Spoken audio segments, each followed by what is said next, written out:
Hello everyone. Today we are going to learn a teenager's prayer of class 10th. And the name of the poem is A Teenager's Prayer. And the poet of the poem is J. Morse. Firstly, I read out. Please listen carefully. Each day brings new beginnings. Decisions I must make. I am the only one to choose the road that I will take. विद्यार्थी मित्रांनो, each day brings new beginnings. म्हणजेच माझा प्रत्येक दिवस हा एक नवीन सुरुवात आहे. Decisions I must make. मला प्रत्येक निर्णय घ्यायचा आहे.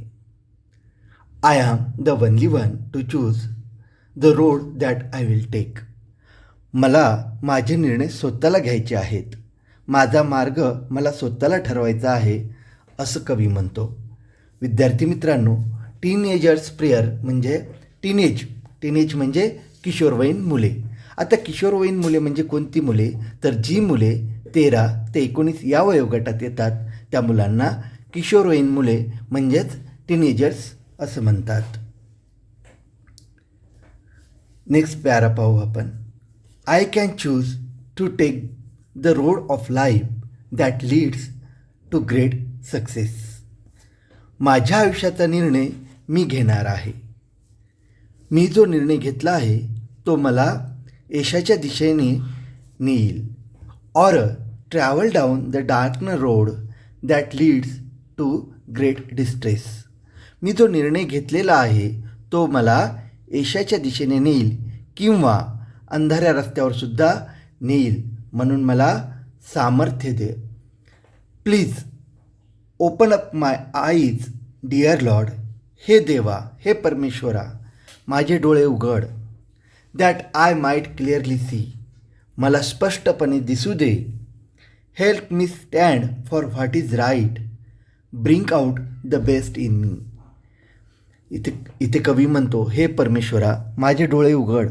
मला स्पष्टपणे दिसू दे. माझ्यात जे सर्वोत्तम आहे ते बाहेर काढण्याची ताकद मला दे. Help Lord to just say no. देवा, मला नाही म्हणण्याची ताकद दे. विद्यार्थी मित्रांनो, नाही म्हणणं हे एवढं सोपं नाही आहे. कारण when temptation comes my away. Temptation म्हणजे मोह. जेव्हा कोणत्याही गोष्टीचा मोह जेव्हा येईल मला, तेव्हा मला नाही म्हणण्याची क्षमता दे. की मी ज्या मोहात अडकेल त्या मोहात मी अडकू नये, म्हणून मला मोहापासून दूर ठेवण्यासाठी माझ्यामध्ये नाही म्हणायची क्षमता दे. That I might keep my body clean and fit for life each day. मला मदत कर की माझं शरीर स्वच्छ राहू दे आणि मला फिट अँड फाईन राहू दे, म्हणजेच मला निरोगी राहू दे की ज्यामुळे मला कार्य करता येईल. When my teenage years are over I know that I will see. जेव्हा माझं 19 वर्षे सरेल तेव्हा माझं आयुष्य एक अत्युच्च वळणावर असेल. That life is lived it's very best with you walking next to me. जेव्हा माझं 19 वर्षे सरेल तेव्हा माझं आयुष्य एक अत्युच्च वळणावर असेल, तेव्हा तू माझ्या सोबत असशील. विद्यार्थी मित्रांनो, आपण पाहिली अ टीनेजर्स प्रेयर म्हणजे किशोरवयीन मुलांची प्रार्थना. आणि किशोरवयीन मुले म्हणजे ज्या मुलांचं वय 13 ते 19 वर्ष असतं त्यांना किशोरवयीन मुले म्हणजेच टीनेजर्स असे म्हणतात. या वयामध्ये आपल्यामध्ये खूप संभ्रम असतो. आपल्याला काहीतरी नवीन करायची जिद्द निर्माण असते, परंतु ते करताना आपलं कार्य एक योग्य वळणावर जावं म्हणून या कवितेतून कवीने ह्या टीनेजर्स प्रेयरमधून देवाकडे प्रार्थना केलेली आहे. आणि ही कविता लिहिलेली आहे जे मोर्स यांनी. कवितेचा मी पुन्हा एकदा तुम्हाला थोडक्यात सारांश सांगतो की कवी हा किशोरवयीन आहे. तो देवाकडे प्रार्थना करीत आहे की प्रत्येक दिवशी मला त्याच्या जीवनात काहीतरी नवीन घडतं आणि त्याला निर्णय घ्यावे लागतात. त्याला त्याचे निर्णय घेता येतात. रस्ता चुकला तर जीवन दुःखमय होईल. That is dark road leads to distress. त्याचा रस्ता चुकणार नाही हे देवाने बघावे, देवाने मदत करावी. त्याला वाईट काम करणाऱ्या मोहापासून दूर ठेवावे. टेम्पटेशन म्हणजे मोह, वाईट काम करणाऱ्या मोहापासून दूर ठेवावं. कवीला सर्वात चांगल्या पद्धतीने जीवन जगायचे आहे. सत्य योग्य मार्गाने जायचे आहे. किशोरवयात सर्वात चांगलं यश मिळविण्याचा, सर्वात चांगलं जगण्याचा त्याला अभिमान वाटेल. असं त्याला वागायचं आहे आणि त्याच्याकडून चुका होऊ नये असं तो देवाला मागणं मागतो आणि तो देवाची मदत आणि सोबतसुद्धा मागतो आहे. विद्यार्थी मित्रांनो, आता आपण रायमिंग वर्ड्स पाहू. पहा, पहिल्या पॅरामध्ये बिगिनिंग्स, मेक्स, चूज आणि टेक. इथे मेक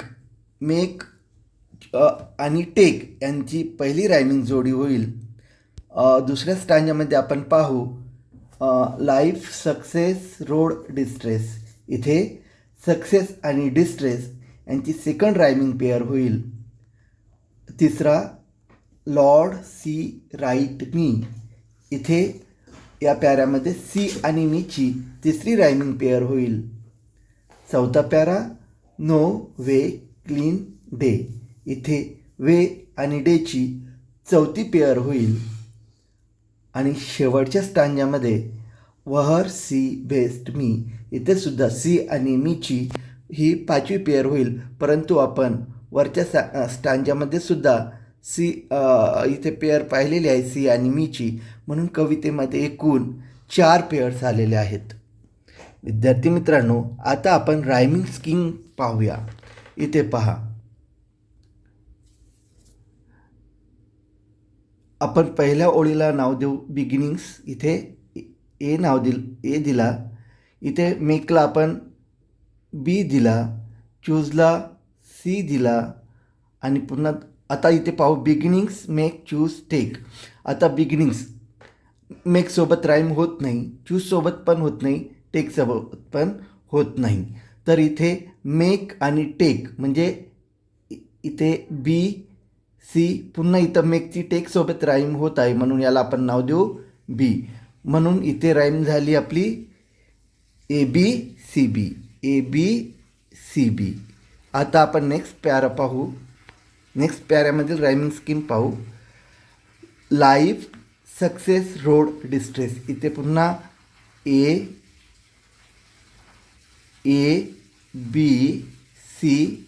आता सक्सेस आणि डिस्ट्रेस यांचं राईम होत आहे म्हणून इथे डिस्ट्रेसला सुद्धा आपण बी देणार आहोत. म्हणून या पॅरात सुद्धा रायमिंग स्कीम ही कशी आहे, ए बी सी बी, ए बी सी बी.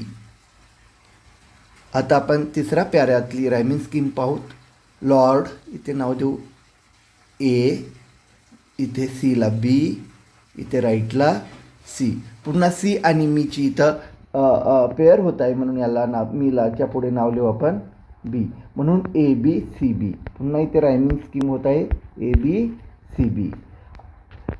आता आपण नेक्स्ट पॅरातली रायमिंग स्कीम पाहू. नोला नाव देऊ ए, पुन्हा वेला बी, क्लीनला सी. इथे वे आणि डीची पुन्हा पेअर होत आहे म्हणून डेला सुद्धा बी देऊ. म्हणजे इथे सुद्धा ए बी सी बी अशी रायमिंग स्कीम होत आहे. विद्यार्थी मित्रांनो, फेन, माय टीनेजर्स या इथे आपण वहरला पुन्हा नाव देऊ ए, सीला देऊ बी आणि बेसला देऊ सी. आणि इथं पुन्हा सी आणि मीची काय होत आहे, रायमिंग पेअर होत आहे, याला सुद्धा नाव देऊ बी. म्हणजेच इथे पण पुन्हा ए बी सी बी अशी रायमिंग स्कीम आलेली आहे. तर विद्यार्थी मित्रांनो, या कवितेची जी रायमिंग स्कीम आहे ती रायमिंग स्कीम आहे ए बी सी बी. तर ए बी सी बी ह्या कवितेची ही रायमिंग स्कीम आहे आणि ह्या कवितेचे कवी आहेत जे मोर्स. विद्यार्थी मित्रांनो, जर तुम्हाला माझं टीचिंग आवडलं असेल तर माझ्या चॅनलला लाईक करा, शेअर करा आणि सबस्क्राईब करायला विसरू नका. आपण पुढील या कवितेतील प्रश्नोत्तरे आपल्या वर्कशॉपमध्ये पाहूया. धन्यवाद.